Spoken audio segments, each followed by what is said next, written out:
Kementeri Ketenat Kokot Kakia Kajala Kokong Ampareen Lingdo Haga Pratarik Gujamang Kalalit Jengok Yaka General Nursing and Midwifery GNM School Trauma Center but Community Health Center CHC Bhoi District. Layasandan lang Yaka Kong Ampareen the Deputy Commissioner Bhoi U Arpit Upadhaya U MLA Kanongpo Uba Meryl Bonds Aim Ubadeiru u chairman ke advisory board jangkat tanat ka kot kakia baki officer jangkat tanat haba keren kilat pathai ku board hadin ke jing jurim uba meral bon uloong na ka pata ban pentikna ya ki ya ke jing trikam no jong ki health institution ho po ka Bhoi district ka bi ki ka ban kong ka ngla lik nem step ke ka MCH hospital hang ti po omran parila muslim ka ba ar ke ka trauma center hang ni hanong po Kapalai kalong na kapta pendep no ayok office jong di issue hang ni hapo Bhoi district pat kabasaw mentangi don hang ni hapo GNM nursing school ban pej ban kami nam tangi jing don kam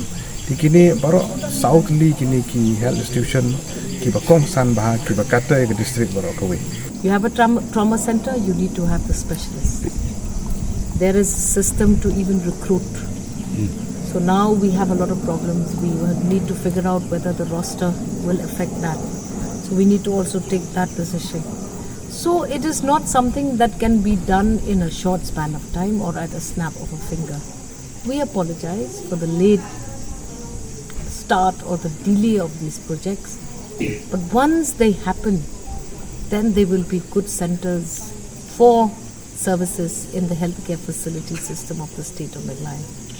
We can give you this assurance that I don't know whether previous ministers have come or not, but I am here.